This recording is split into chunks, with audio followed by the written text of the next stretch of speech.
Did you know that you can use advanced features to streamline your workflow in Gmail by following these three things? We're going to simplify, we're going to customize, and we're going to automate your Gmail experience.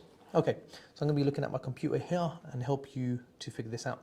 Now, before we do any advanced features, you're going to want to enable them through settings. Some of these features will work automatically once they're enabled. Others, you will have to set them up. So make sure you like and subscribe, follow through to the end of the video, and also turn on notifications so that you get any updates when I release new videos. Okay, so let's go ahead and enable our settings. What you want to do is on your Gmail, you want to go click on settings and then go to all settings and then navigate to your advanced tab here. And then we're going to go ahead and enable these four settings. So auto advanced, we're going to enable it, templates, custom keyboard shortcuts, and unread message icons. I'm going to go ahead and press save changes. And then I'll talk about each one of these as we go through the video. The first thing that we're going to do is we're going to talk about customization. You can customize your Gmail to control what you see and how much you see of it. This is under the quick settings. So if you click on your settings icon, you're going to get 6 sections of your quick settings that's going to allow you to customize your Gmail experience. So let's go ahead and look at each one of these sections. The first one is apps in your Gmail. If you use chat and you use Meet, then you're going to want to go ahead and turn these on. So go ahead and customize the first section where it says apps in Gmail. Customize this and turn these apps on. If that's what you end up using, or if that's what you use in Gmail, go ahead and turn them on. Reload, you now have access to chat, and you also have access to your Meet. Let's go back to quick settings. The next section is how much information you see in your emails. Now, I actually like the default setting, which is it shows you the attachments as well. So if the default setting shows you some information, a line of text plus any attachments in that email. And I find that quite important because if there's an attachment, I want to go ahead and click on that attachment without opening the email, which is brilliant. So the next section is the theme. You can go ahead and view more. You can upload your own photo. I do like the black because it's dark mode, and I prefer it like this because here I can see this a lot better for myself. You may prefer that.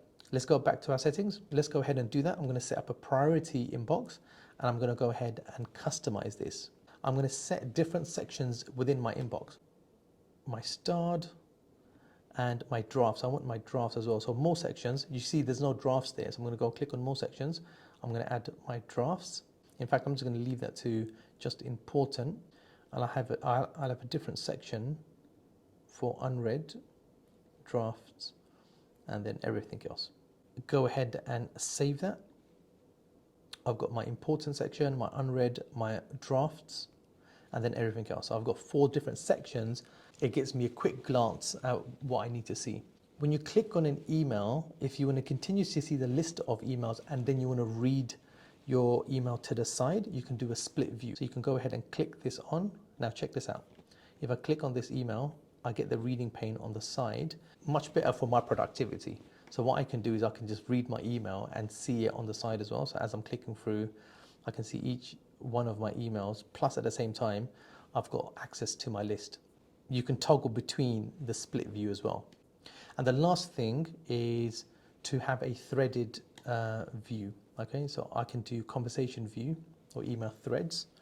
Go ahead and reload this and you'll see all the replies and the responses within that email thread. And every time there's a response, it will go to the top of your email. Now, the more you use an inbox like this, the more Gmail will understand what's an important message, and it will start prioritizing those messages for you. Let's move on to the next part, simplifying by creating email templates. So if you find yourself sending reminders or answering questions or sharing important updates again and again and again, try to create a template. Go to all settings and go to advanced. This is how you're going to do it. Once you've enabled this setting, we're going to go to compose a mail as usual. Okay, so I'm going to go ahead and compose an email. And I'm going to add my title, my subject, and the body of my message. So I'm just going to go ahead and take that subject line, put it up here on the subject line. And it's very useful to have these squared brackets so that you know that whenever you set up this template that you need to fill up that information, okay? So I think that's fine for my template. I'm going to go ahead and click on these 3 dots, and then I'm going to go to templates, save draft as a new template. Okay, so save this draft as a template and as a new template, and I'm going to call it the subject line. Okay, by default it has a subject line, so go ahead and save that. So now every time I want to create an email, if I compose an email, I can just go to my templates, and then I can just use that template, and then I can just go ahead and complete the information here, and then the date, an upcoming date, 17th of April, and then you can send out that message. So that's templates. Go ahead and set up your templates. The second thing that you can do to simplify your Gmail experience is to make custom keyboard shortcuts. Now there are keyboard shortcuts like Command and Control C to copy and paste, but there are others. For example, Command K to insert a link. Command K, I can insert a link. If you're on Gmail and you press Shift question mark, you will get a list of all of the shortcuts that you can use or you can set up. So once you enable these shortcuts, so let me go ahead and take that. You can screenshot this for your reference, but you can go ahead and do that on your own Gmail as well. So as long as Gmail's open. So where are these shortcuts? Where do they live? Go back to your settings, go to all settings, the keyboard shortcut tab, and from here you can change any one of these shortcuts, or you can add an alternative as well to doing shortcuts. So for example, to compose an email, it says C. You can do, let's just say N for example, and go ahead and save this. So now if I press C, it's going to go ahead and compose a new message. And also if I press N, because I've set N as a remapped key, it's going to compose my message. So stage 3 is we're going to look at automation and how to keep up to date and notified. All settings. So once we've enabled it, go back to the general tab, and if you scroll down to auto advanced, you have a few options. After archiving, deleting a conversation, you can go to the next conversation. You can go to the previous one, the older conversation, or you can go back to the thread list. If you do that, go to the next newer one and press the save changes. So if I go to this message here and then I delete it or I archive it, let's go ahead and delete this message. It will go straight to my next message instead of going back to my inbox. The last tip in optimization is to enable the unread message icon. So you see here on the top, you can see here there's one message unread. In fact, if I had more messages that were unread, you can see here now I've got 4 messages unread. And how do you enable this? All settings, and if you go to advanced, it was this one here.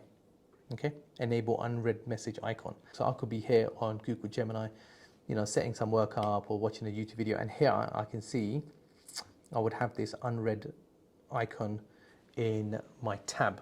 So anyway, these are advanced features. Make sure you try them out. Comment in the section below which one you found the most useful. And as always, I'll catch you in the next one.